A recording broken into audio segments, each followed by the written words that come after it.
guessed it, Pressure Points with your two favorite hosts. I'm D, and this is Inconvenient Truth AJ. We're coming at you with Season 4, Episode 36, Greenhouse Gasman. I'm going to be referencing Season 2, Episode 3 quite a bit here, so if you haven't listened, check it out. Find us on Instagram and Twitter at PointSoPressure.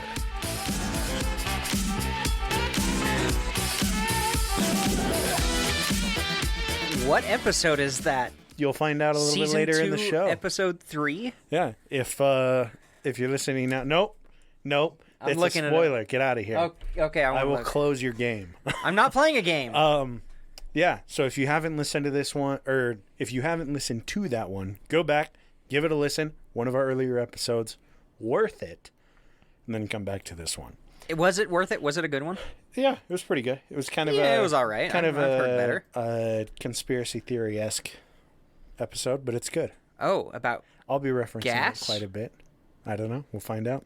Was it hold on. Was it an episode I did, or was it an episode you did? I don't know. You'll have to listen to it to find out. I don't listen to my own content. Oh, as you can clearly see, I came back like Jesus. I groveled my way back to AJ's house.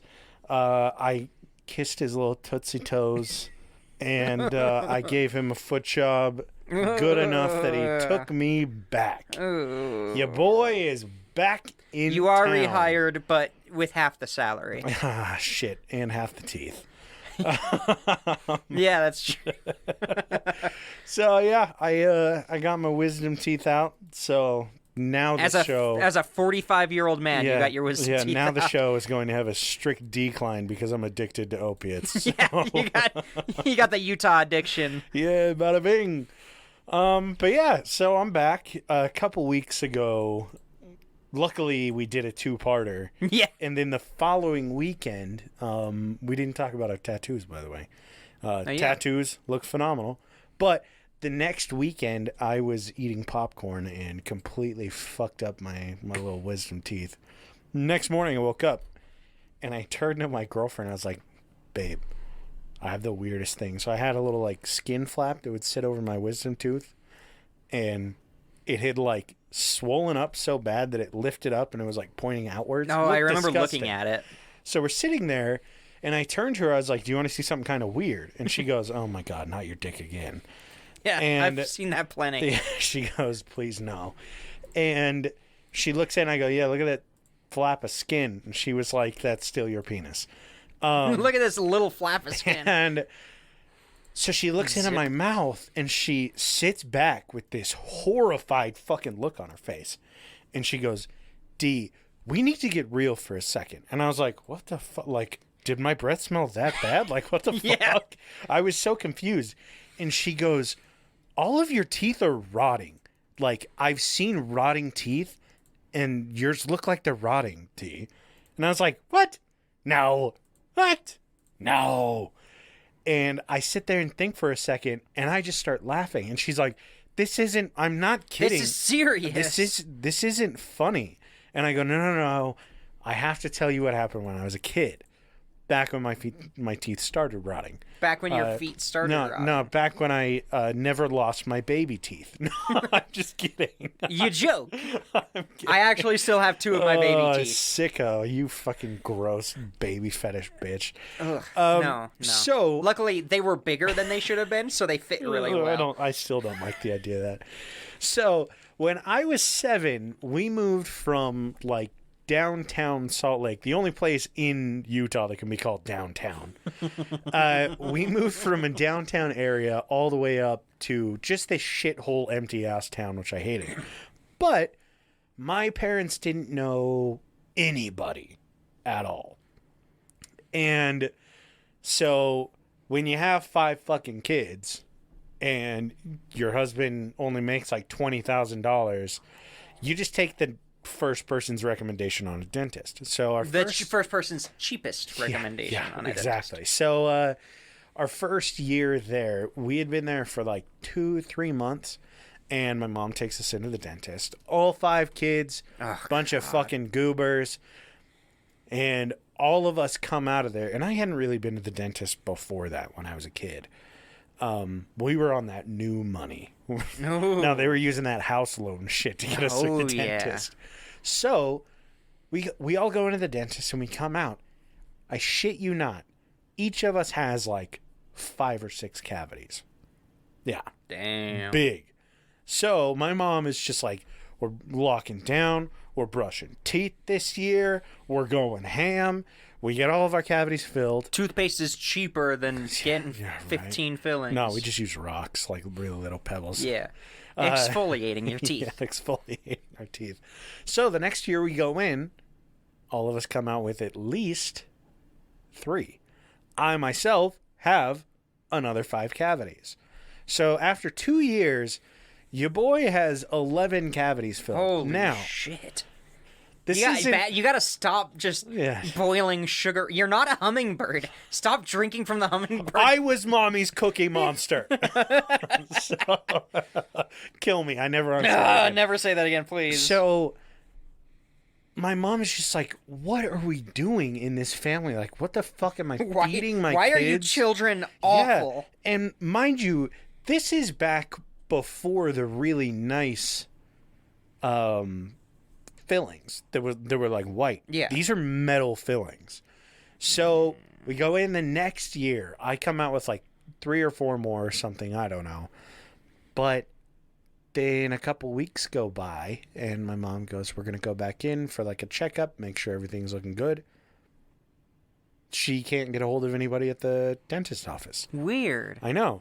So she kind of reaches out, reads through the newspaper. It's like, oh, did they close? Whatever. Turns out someone found out that our dentist was making fraudulent claims on children's cavities and getting paid out the ass for it. Hell and yeah. D got schemed. Yeah, D got fucking played.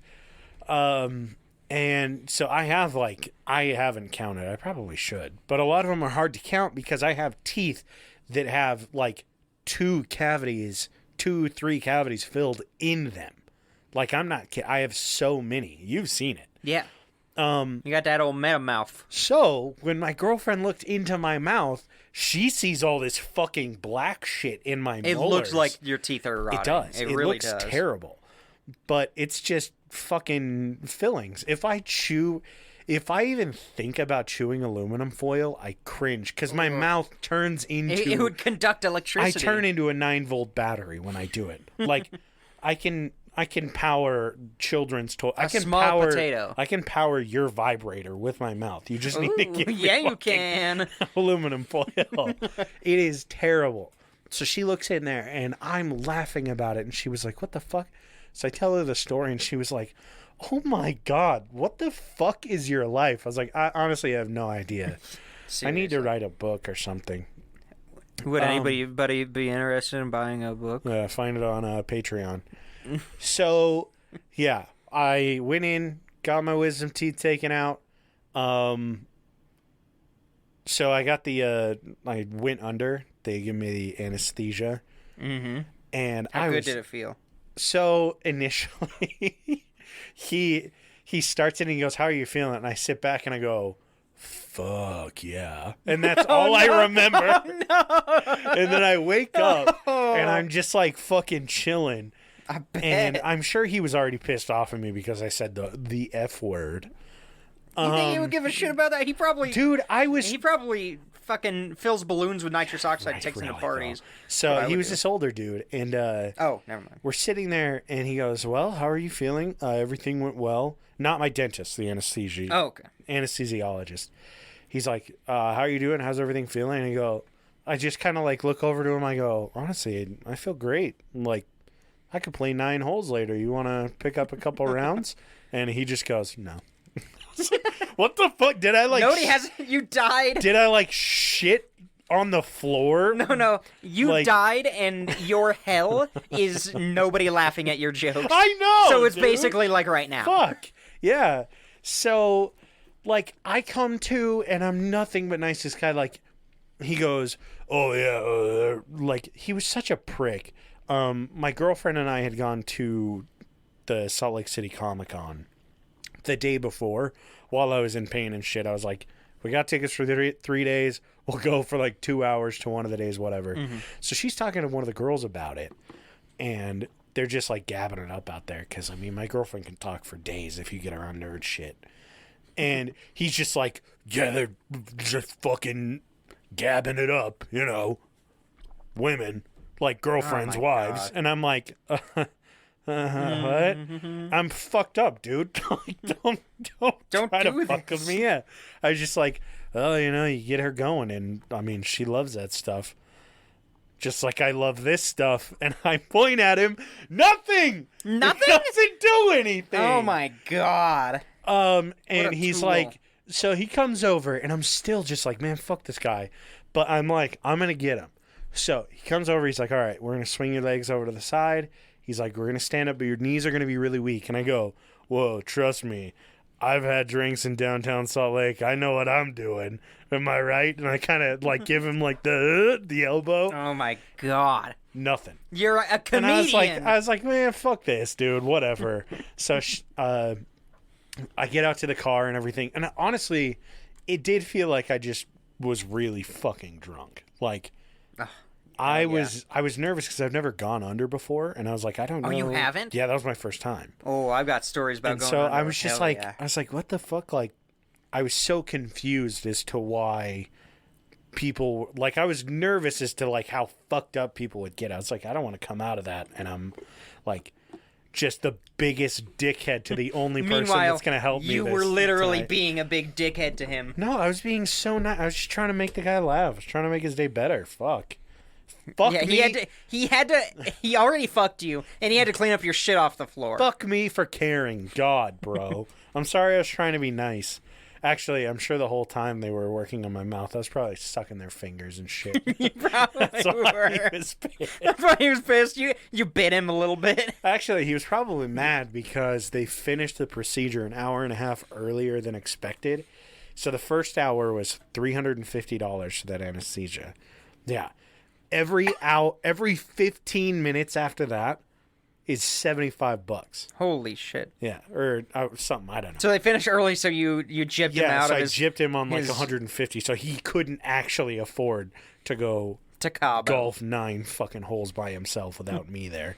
Without you. That day. So, yeah, get home, just vegged out. It was amazing. It was good. Hell yeah. I got a fucking...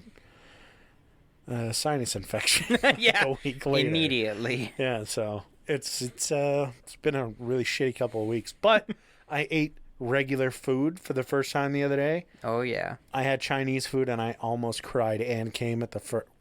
Well, I shouldn't say for the first time. I almost cried and came in the first bite for the first time that week. Yeah. But yeah, it was good, and I did listen to last week's episode. I don't believe you. I did. I think you're full of shit. Don't say anything. What? I think you're full of shit. Okay. So, speaking of last week's episode. Yeah. Yeah, it brought up a lot of memories of my Boy Scout camp experiences. So, I went to Boy Scout camp 1 year, and then like 2 years later, I worked at a Boy Scout camp for 2 years. The shower situation is not good at those things. You don't say. Yeah, there's one flusher, and it's public. Oh, God. So no flushers. You have to stir the outhouses to help them break down, otherwise they overflow. And the truck driver who sucks them out only comes up like once a season. Oh, God. Bless their hearts. Yeah, so you became a better man for it, right? I don't know about that. I know which plants to eat and not die, and which plants to eat to die. Well, that's because you taught that class well. Yeah. It's a good job. And I taught myself that class. So you had some experiences you wanted to share. It was actually kind of funny when you were talking about your first scout camp, when you didn't know any of the kids. Mm-hmm. In the igloos, right? In the fucking igloos. Got caught on fire. Yeah, so... When I was a cute little Mormon boy D, I was in Scouts. 12 years old. My first trip was in January. Yeah. in fucking Utah. Great, right? Yeah, fantastic. They did what was called the Klondike Derby. You had to go to a Klondike. I only went to one, and I got frostbite. one. It was my first time getting frostbite. It was my very first camp out. The only other times I had gone camping was with my family, and it was like the summer, and my mom would do everything because I was You'd just look at you, yeah. Because I had a bunch of cavities. Yeah. So we go out to this thing. My dad had taken off the day of work. Like, we loaded up, and I was like, I don't really know what to take. Because back in, like, the early 2000s, before a bunch of Boy Scouts knowingly burned down thousands of acres, if not millions of acres of national forest land. And like thousands had died during ice cold camps. They just kind of said, "Hey, pack warm." I'm sure that's what you got for yours too. yeah, that was exactly So it. I didn't really know what the fuck that meant because I was 12 and I had just finished learning how to read. Like, No, you were still struggling on some of the words with more than 4 letters. yeah, God, I was still eating my fucking boogers at that point. Like, what the hell do you expect? So my dumbass is like, okay, what's warm? I was like, okay, I have a coat. I got a new coat that year for Christmas. How did I know you were going to say Now, coat? the coat that I had for Christmas, you could lay on snow, and it was so fucking slick, I would just, like, slide downhill. You just, even flat, you're just slowly sliding around. Because I was such a fat, short kid, like, it came down to just above my knee, and so I basically was like my own sled dog. It was amazing, dude. So I was like, okay, that big ass coat sold because I didn't want to wear it to school because the drip was too real, baby. Yeah, you didn't want to lose your virginity yet. And the only snow waiting on pants, that. the only snow pants in my family had were these stupid overall ones that were handed down from like the 1920s. So they had like fucking holes and shit in them. So I was like, I'll just put some fucking sweatpants on underneath my jeans. We're good, right? Yeah. Then I get my boots, get my gloves, my little ball cap. God. My like ball fucking pom-pom. Pom-pom hat. And my mom was like, oh, I got something for you. And she handed me a fucking ski mask. Oh, hell yeah. I got a ski mask, too. I didn't mention that. In my first story, my parents bought me a ski mask. No, you did mention it. You had the ski mask, yeah. No, I did not mention that. Not last week. I've told you about it before. But yeah, I had a ski mask. I missed that thing. I got this gray ski mask, and I was like, I'm looking baller, dude. Hell yeah. So we get up there. By the time we got up there, I had breathed so heavily through my nose that like it was already like had the moisture little pocket there. So we get out there, and by 6 p.m., we're in the mountains, and it's already like 0 degrees. And they're like, hey, it's time for dinner. And what'd you bring? So my dad, bless his heart, didn't plan things very well. Was he there? I.e. me. Yeah, he came with me.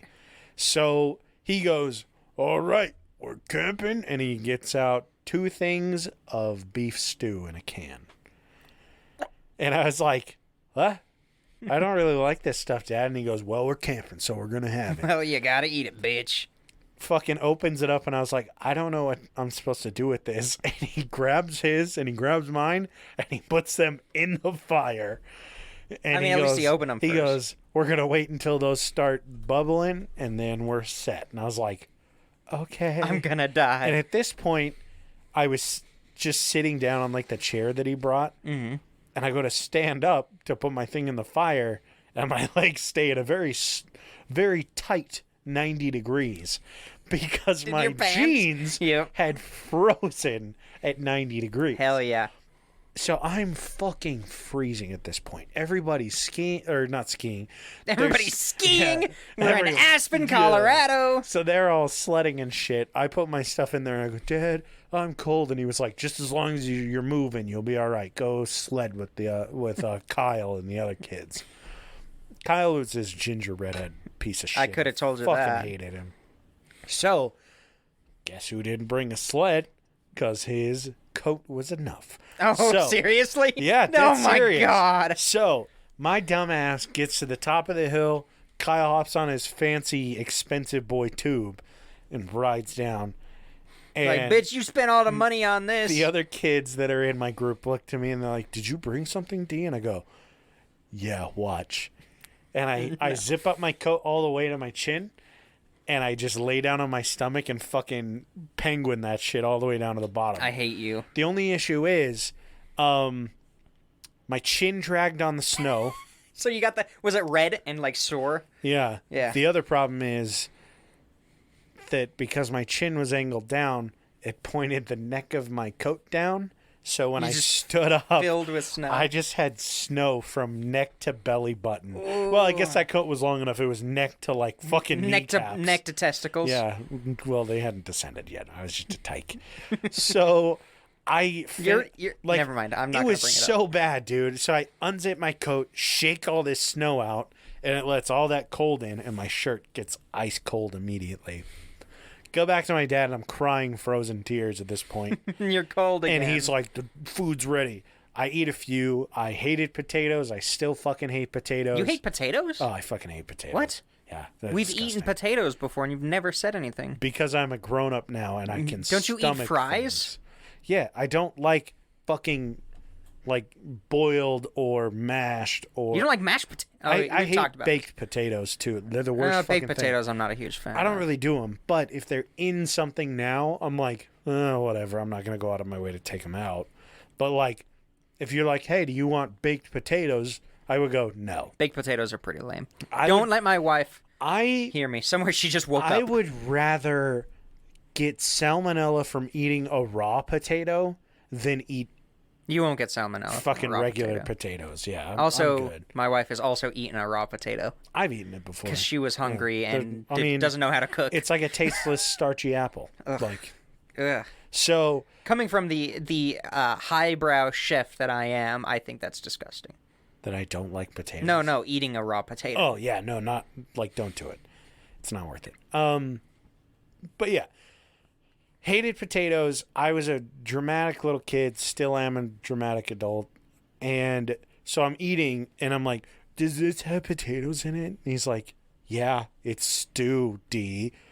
Dumbass. So I fucking throw up. Oh, my God. I'm not kidding, Did dude. you force yourself to throw up? No. I don't believe No. It was this weird thing that, like, if I didn't like something, it made me sick to my stomach. But you didn't know it was in there, so you didn't throw up until you knew it was in there? I was a fucking dumb kid, dude. This is why I don't want them. Why the fuck would I want a kid when I was like that? Trust me. That's fair. I lived through my childhood. It wasn't anything to fucking be excited about. So, throw up. I'm freezing at this point. It's late enough that I'm ready to go to sleep. And I have a fucking sleeping bag with a foam pad, like the old school foam pads. Hell yeah. Ice cold. I'm freezing shit. My dad's like, put on your ski mask. I grab it and it's frozen. It's just a chunk, solid. Right? Dude, this is going to be the whole episode. It's great. It really is. It's frozen solid, and I just like fucking crunch it over my head. And I'm sure that didn't help, but I still had my jeans on. My legs were freezing. They were soaked. It was hell, dude. And after that, I was like, I hate camping. But now, I enjoy camping. I love it. Well, just not in the winter. There are a lot more drugs involved nowadays. Yeah, way more. Drugs and alcohol involved. Hell yeah. But yeah, I never got to do the igloo stuff because I was too fucking cold. Too cold. You would have been warmer in the igloo. Yeah, well, nobody told me that. Oh, also, when I was grabbing my soup can, my dad didn't tell me that I should have my gloves on. I burnt my hand on the hot I can. bet. So you had a hot hand and a cold rest of your body. God, it was hell. That's amazing. So, now that we're at 25 minutes, I won't tell. Hey, it's all good. We still have another. Nah, we'll talk about it in the next one. So. No, we should talk about it this one. Nah, we'll have some. Nah, yeah, whatever. Because it happened recently. So this weekend we went to the Satanic Temple reproductive rights rally at the Capitol in Salt Lake, and it was great. I was saw fantastic. A man's ass. Yeah, this dude had underpants that said 666. He was also dressed like a nun. Yeah. We were approached by some Christian woman. Yeah. she was like, "Can I ask you some questions?" And she was really nice. She thought we were actually Satanists. Yeah. I also used the term Satanist a few times by accident. I mean, no, that's fine. It's okay to say that. I don't believe in Satan, but I'm a Satanist. But yeah, she asked a bunch of really like thoughtful questions, trying to understand what it was that we were doing, because it can be very confusing if you're not in on it. You're like, oh, Satan, which is the point. Yeah, it's trying to get a rise out of people. So put that down. I'm putting them away. D's got fiddled stuff. I got stuff to fiddle with. That's not my penis. That's not true. So AJ explained it really, really well to her, and she was actually really intrigued. She goes, "Okay, if it's not about Satan, who I think is disgusting, I could get behind this." And we were like, "Okay, cool."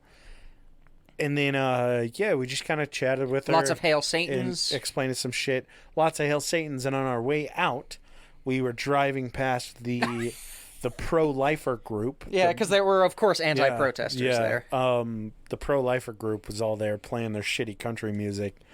Always. And roll down the windows, and there's a kid that has this big yellow sign that said "Life" on it. And he's just sitting there holding it, facing the street. These kids don't know what the fuck we roll down the windows, lean out, and we put our hand out and do the Hail Satan sign. And just scream it at all these people. Hail Satan! Hail Satan! And this kid just waves. He just waves at us. He just smiles and waves. All these people turn and we're just fucking dying. Like, this kid... don't bring your fucking kids to those events. Yeah, let your kid grow up and decide for themselves. Jesus. But yeah, it was good. It's a fun event. It was a good time. It was fun. It was a fun one. Bad. So we're planning to hit up more of those protests in the future. Hell yeah. Yeah. So it was fun. Successful couple of weeks. Happy to be back. Now, on to the shit.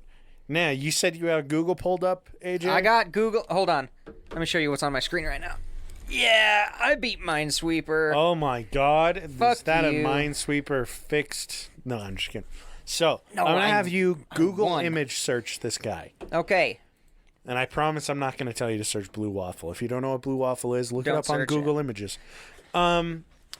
Thomas Midgley Jr. And tell me that this isn't the most... Midgley. Tell me that he is not... He doesn't look like a 1920s Bill Murray.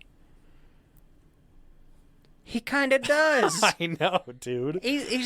His jaw's a little wider, but... Yeah, it's weird. It's uncanny. All it says is Thomas Midgley Jr., close. American mechanical engineer. That's it. Okay, that's fine. all I'm going to see. Now close Hold on, it. I'm just gonna click on images. Can I just click on images? I don't know. I'm checking your screen. You're breaking my screen. That's fine. Yeah. I mean, there's only like the one picture of him. Now close it. No. I mean, yeah, I'll close it.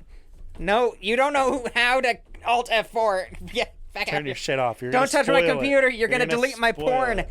I'm not gonna spoil it. I just want to. It'll be good. I just want to Google him real quick. So, don't Google him because you're gonna find out too much. I can see your eyes moving that you're reading. I found his obituary, but I didn't read it. So, luckily that doesn't. He was the winner of the 1941 American Chemical Society Priestley Medal. Priestley? Yeah. In 1942, Willard Gibbs awarded him their little award. He was elected to the United States Academy of Sciences, and he was the president and chairman of the American Chemical Society years after he won the award. So he knows his shit about chemistry. Oh, yeah. Mechanical engineering. Yeah, mechanical engineering. He knew his stuff for sure. He's a smart cookie. So, Thomas Midgley Jr., I'm going to refer to him a lot as Tommy. Junior. Oh. He was born to and named after one of the guys on the team that invented car tires. His father was on that team. Wait, so Thomas he was Midgley Sr. So he was named after somebody on that team. No, he was named after his father, yeah. You said that's so weird. So his grandfather invented the inserted tooth saw. Not as cool as you'd think. I looked it up, and it's actually just like those fucking saw blades, but you can replace the sharp points in them. Yeah, I mean, that's pretty cool. That's pretty revolutionary. I thought it was like by inserted tooth saw. I was thinking like a fucking double-sided tooth bone saw. Jesus Christ. So, Junior gets his degree at Cornell in, you guessed it, mechanical engineering. No. Surprise, surprise. And in 1916, he started his work at GM. And he started That's working... pretty bougie. Yeah, I mean, pretty big, but he also had a big name. He's kind of running under Daddy's name. Yeah, Daddy and Grandpa. Yeah. Daddy So Pa. he starts working under Charles Kettering. Do you know Charles Kettering? Google him. Nope, don't worry about it. It's all good. You really don't need to. Charles Boss Kettering was Kettering. responsible for a handful of different patents. Oh God, he looks like like the bad guy on Raiders of the Lost Ark. He looks like the bad the guy Nazi in any fucking 80s movie. So he was responsible for 186 patents. just a couple different patents. One of which was the electrical starting motor and car paint. Close that because it also has spoilers. So I won't reading. look. I won't look. He was actually responsible for the patent behind the 2-stroke diesel engine. Damn, there's some fancy bitches in your story. He also was responsible for Bug, which was considered one of the world's first aerial missiles. He's a big guy. Like Bug? Yeah. I've never heard of that. I don't know. It was on there. I didn't look. Bug much missile? into it. I'll just type that in. Sure. Now, Bug missile. This is going to be great. Yeah, right. So while Junior was working under The Kettering Bug, an unmanned Boss. aerial torpedo. Oh, okay, there you go. So while he was working under Kettering, what's They up? put it on a biplane. There's a picture on the Oh, Wikipedia. Jesus, I gotta see. Flip it around. Hey, let me pull it up. It's a really small picture. Yeah, it's all good. The biplane has little wheels. Torpedoes like the size of the plane. It is itself. basically the plane. So Junior starts working under Boss Kettering. Oh my God! It is the biplane. And that is the missile. it is a Yeah, it's missile? unmanned. Jesus Christ, dude. Imagine, like, you're just fucking chilling. You see a plane in the distance. You don't even know what the fucking missile does. And all of a sudden it just starts descending. And you're like, oh, I wonder if he's landing. And Oh, then there's your nobody whole in. town- There's nobody in that cockpit. The whole town just explodes. Last thing you see. Now, like I said, Junior, while working under Boss is what they called him. Yeah. He realized the addition of tetraethyl lead could prevent knocking in engines if you add it to gasoline. So lead. No. We'll see. Tetraethyl lead. Yeah, tetraethyl lead. So this means to prevent knocking in an engine, when an engine is knocking, like the pistons. Do you know engine knocking? Yeah. Okay, so I'll explain it for you guys real quick. When an engine knocks, so engines run at a very rhythmic pace with their pistons. I wish they I'm could doing see it so that I can explain it. They run at a very rhythmic pace, so the piston will go up, piston will go down, whatever. Oh God, I hate you. And when it's knocking, it means that the fuel that's burning in those chambers above the pistons or below the pistons, it's above, isn't it? I think so. I think it's above. It can mistime the general rhythm, and it can cause major problems and eventually destroy the engine. So this prevents doing that. Pretty good discovery. In the 1920s, this is fucking huge. So they call this new invention ethyl. And they skip over all the fucking health warnings and shit. Who needs health warnings? What time period is this? This is 1920s. So yeah, what fucking health warnings? yeah, they skip over all the health warnings and shit that come with working with lead. Who gives a shit? And they don't mention it in their advertising because who cares about lead? It is. Yeah, lead has nothing to do. I think I remember what episode this is. You'll know. Reference to. I'll have the name for it in a sec. So, they start calling it ethyl. And it's promoted as inexpensive and wildly superior to ethanol or blended fuels. I mean, he's working with General Motors. Yeah, this is some primo shit. Of course, these guys are going to be like, our stuff is much better than their stuff. They have millions of dollars to promote ethyl. So, they just say, this is better than ethanol or blended fuels. And in 1922... Junior wins his first award. Hell yeah. And he gets the medal from the American Chemical Society. Nothing bad will ever come from this. Yeah, right now, here's the real kicker, and this is what I love. in the subtext for the award, he won it for use of anti-knock compounds in motor fuels. Completely skip over the fact that, like, the American Chemical Society overlooked the lead that he was using in his gasoline. Now, AJ. Yes. If you would like to go on a little spiel, a little explanation of why I'm referencing season 2, episode 3, how the fuel industry, what was it? Sorry, I'm playing Minesweeper. What? How the fuel industry fueled the rise of serial killers. Such a shitty title. I love it. Take it away. Lead in gasoline basically means that lead is produced in the exhaust of these early 1900s vehicles. I don't remember exactly how long they kept lead in vehicles, but it was a while. As far as I know, it went into the 80s. Yeah, like it was a while. And they found that kids who lived near roads, so like everybody, had way more lead in their system. They were way more aggressive. Lead, if you're exposed to lead at a young age, you are way more likely to have like learning disabilities or intellectual disabilities and behavior problems. These kids they can get super aggressive. There's a theory. They were known to knock doors and push into people's homes for some reason. I say this is my theory. I'm sure other people have thought this up. I'm sure this is around, but this is my theory. I read a little bit about it, and is it an actual? It is becoming theory? A little bit more recognized. Oh hell yeah!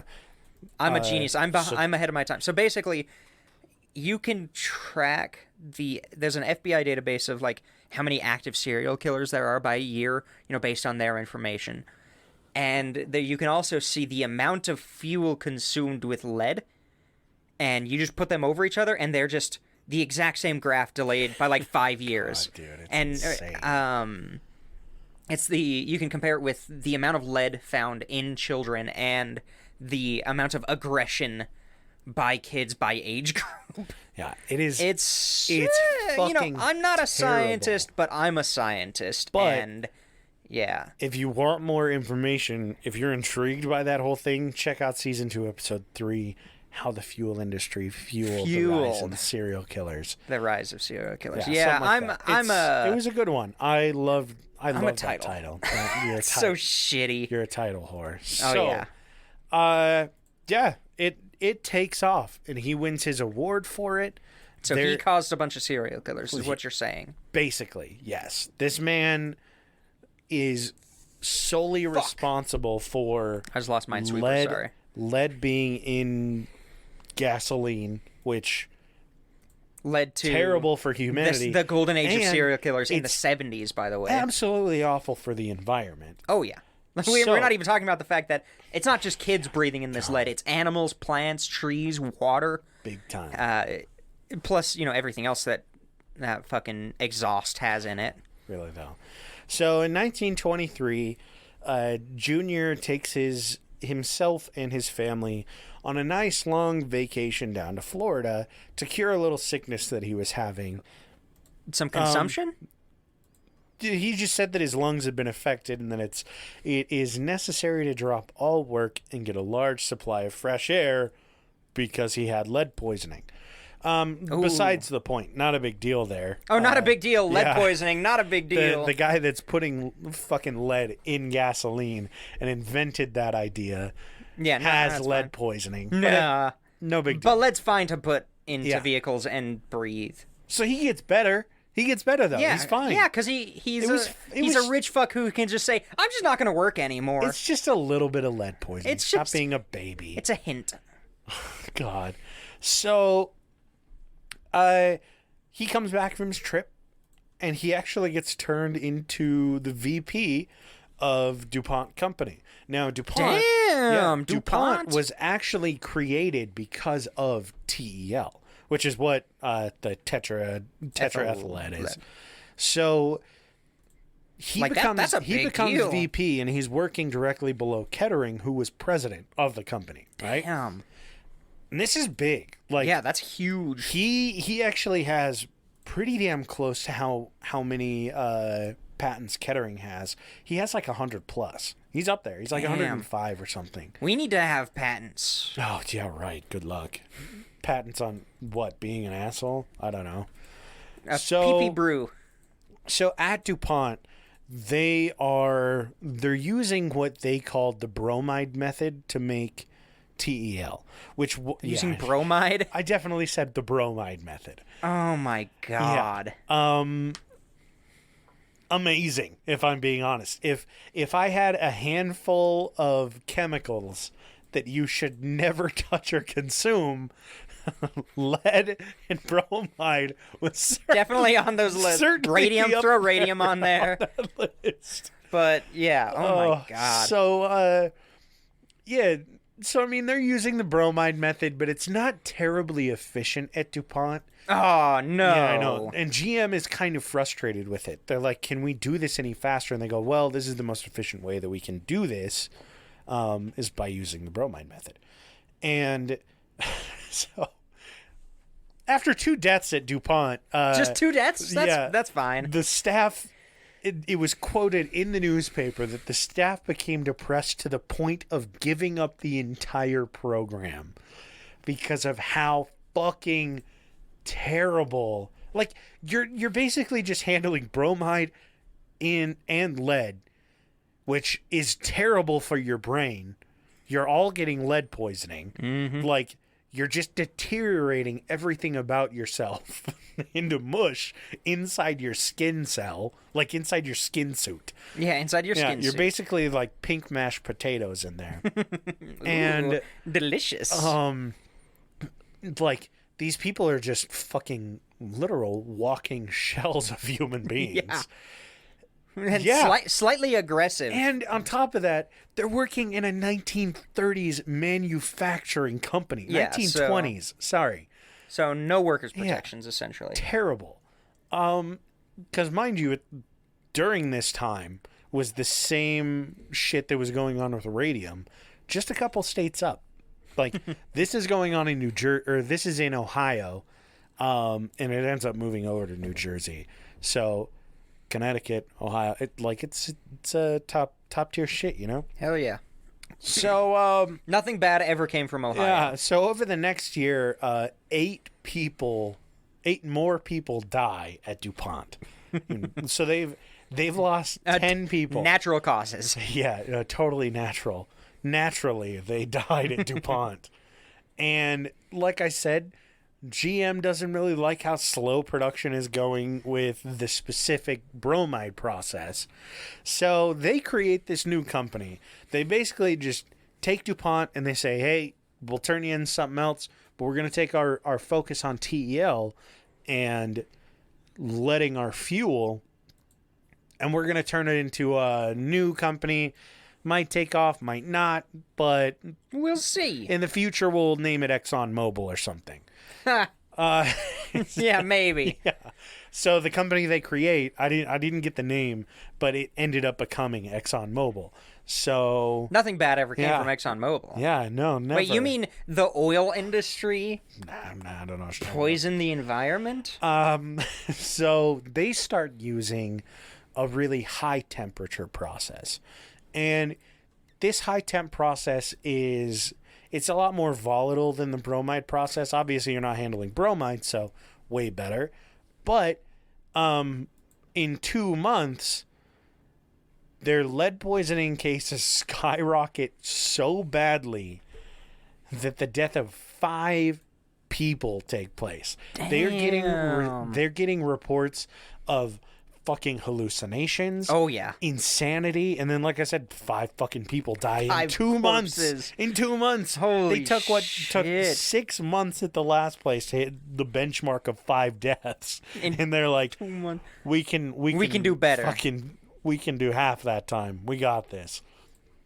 So This is why you need a new company. yeah, right. We're better than that. So later on, a few months go by, and good old Thomas Midgley Jr. brings a press conference together. Oh yeah? Is he gonna espouse the dangers of lead and bromide and these chemicals? He wants to demonstrate the safety of TEL because so he wants to prove that it's safe. There's not a lot of information about lead poisoning, but enough that people are still worried. There are also 15 dead workers on his hands. Yeah, but it's safe. So let's prove that it's safe. So if you're doing it's 1924 at this point. You're doing a press conference to show everyone how safe TEL is. What do you do, AJ? I'm gonna fill a glass of it and drink it in front of everybody. Okay. So you being a mechanical engineer would drink. Hey, if I'm proving that it's safe and I'm stupid enough to think that that's safe, then I deserve to die. Hey, it's totally fair, and you're pretty fucking close. No. Did he do it to himself? He does, yeah. Oh, fuck's sake. So he has 2 cups of TEL, and he takes one, and he pours it on one hand. And he puts the cup in the other hand, pours it on his other hand, rubs his hands together, and he goes, "Look, I'm going to be fine." And he takes the other cup, holds it up to his mouth just below his nose, and he gives it a good old whiff, a good old sniff. Huffing. For 60 seconds. He's huffing fucking... Did he fucking get dizzy, TEL, fall over, bro. and smash his head in? Like, no. Holy shit. That would knock finishes, you out. Now, he's probably used to it. And he slurs out. I don't know if he slurred it out, but he says... He definitely slurred it I out. could do this every day and not succumb to any problems. The lead is coming from somewhere else. Really, bro. You can. And shortly after, New Jersey ordered that the plant shut down and TEL was forbidden to be manufactured without state approval. But it's GM. GM's they're gonna lobby that shit. Yeah, it's ExxonMobil, for fuck's sakes. Now, Junior takes a leave of absence. Well, yeah, he randomly got lead poisoning for some reason. For lead poisoning. No. Yeah. Oh my god. And people are believing this shit? I know. And because of this, he loses his position as VP shortly after. I'm sure Kettering was just like, Thomas, why did you do that, you why idiot? the fuck did you hold a press conference? Like, you're a mechanical engineer. You're fucking using this shit. What are you thinking? And he's like, well, I wasn't. It's all the lead in my system. I'm a fucking idiot. It's a lot of self-harm. Luckily, I'm not turning it towards my wife that we know of.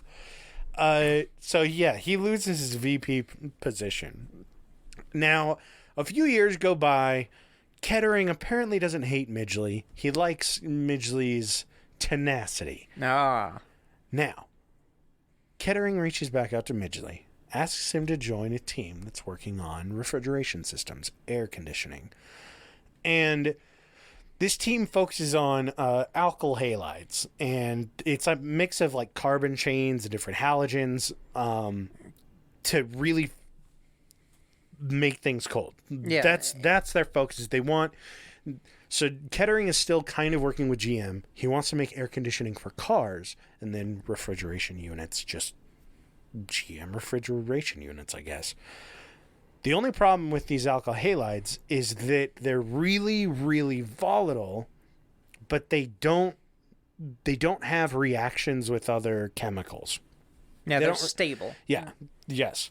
So they mess with a couple different chemicals and they make it work a little bit, and they say because it is now so stable, we doubt it's even toxic. No big deal. So what they create is they synthesize dichlorodifluoromethane. Oh, that sounds fine. Yeah, totally fine.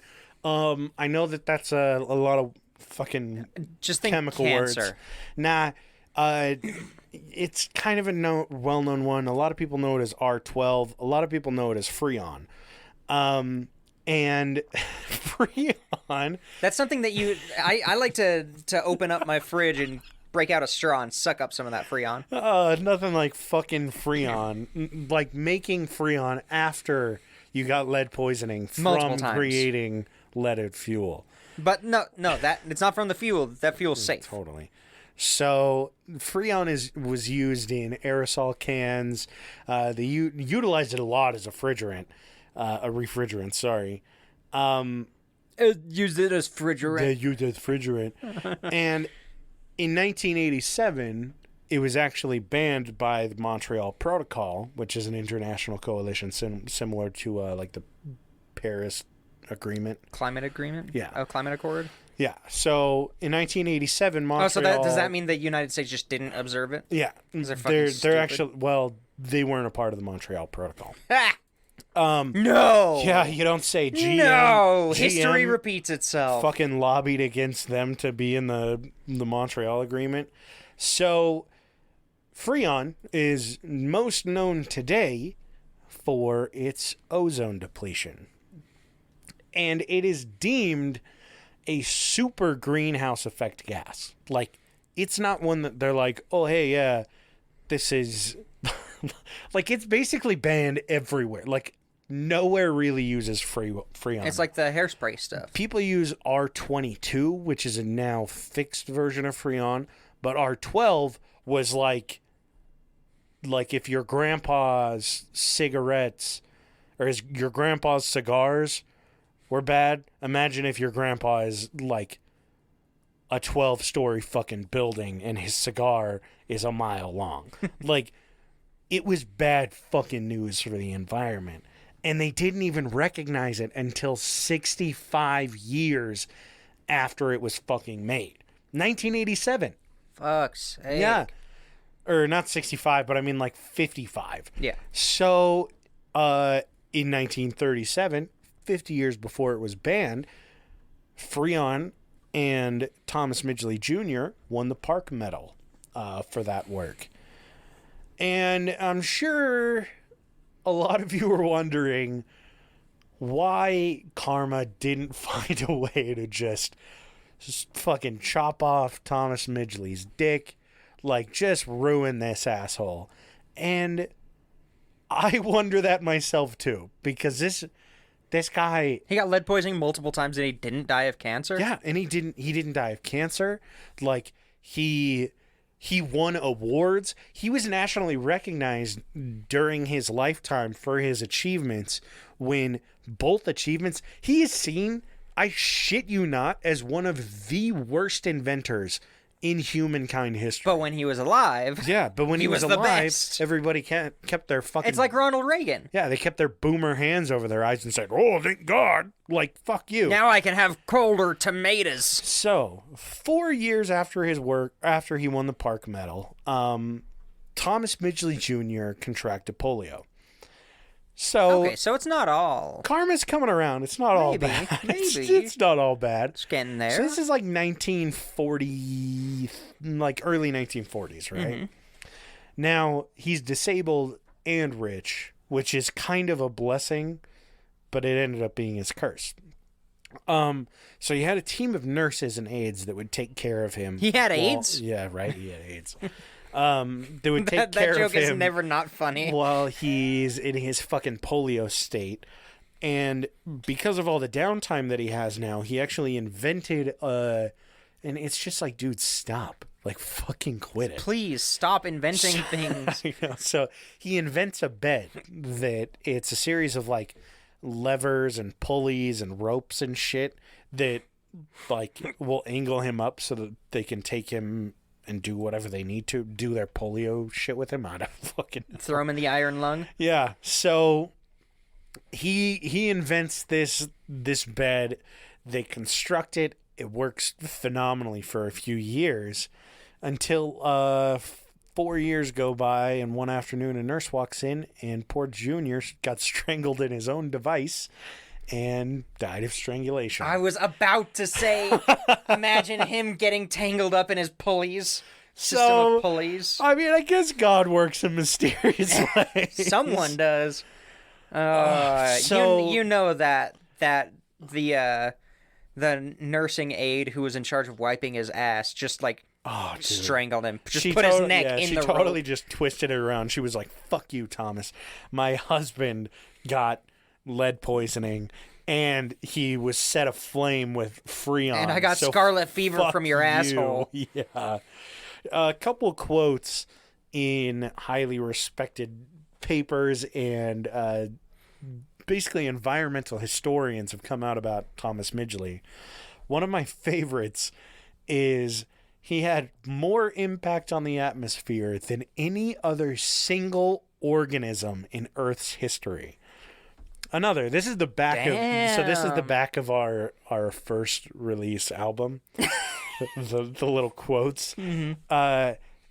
Someone said he had an instinct for the regrettable that was almost uncanny, much like myself. Yes, I feel that.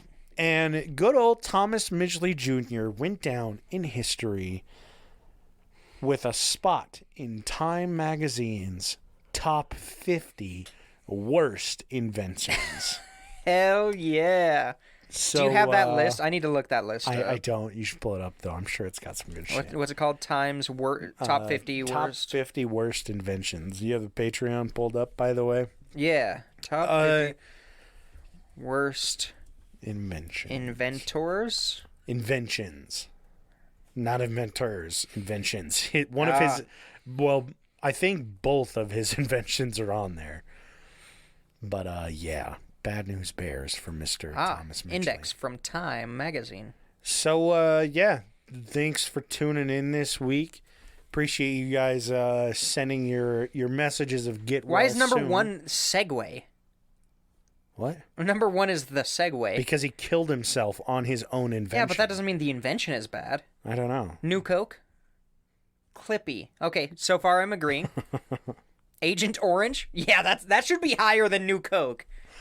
We're gonna go through these. This is the closing segment. All 50 of them? All 50. Go to top 20.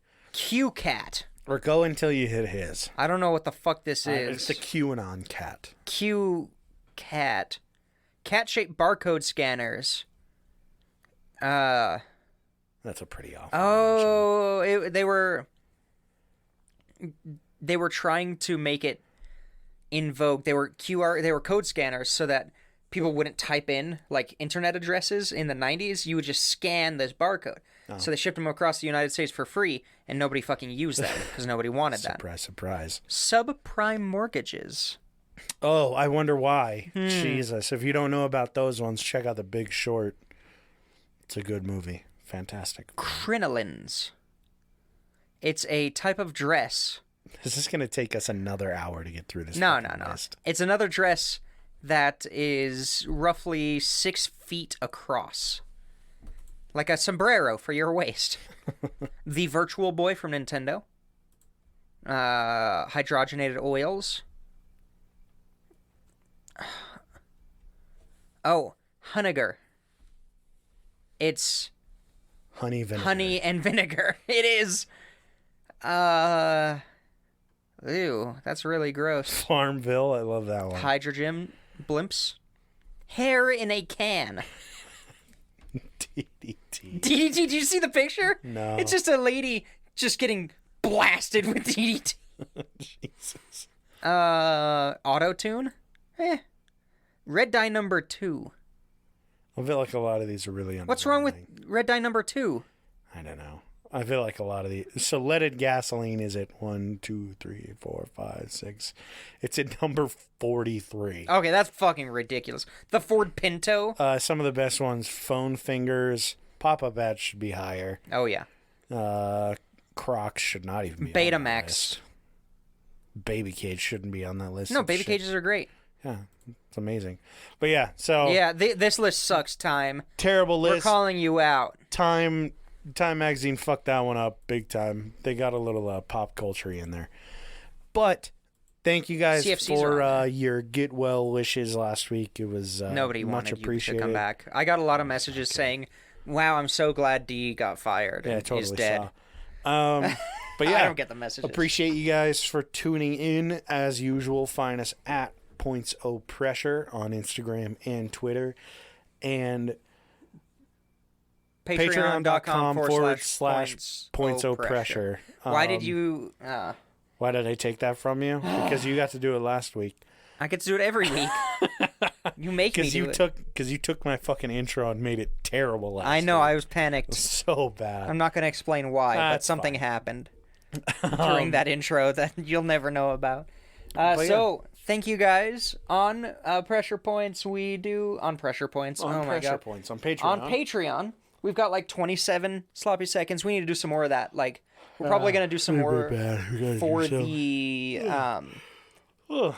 the break in the winter when we, take a little bit of time off. We're going to put up a bunch of episodes for that to hold over our patrons while we're gone.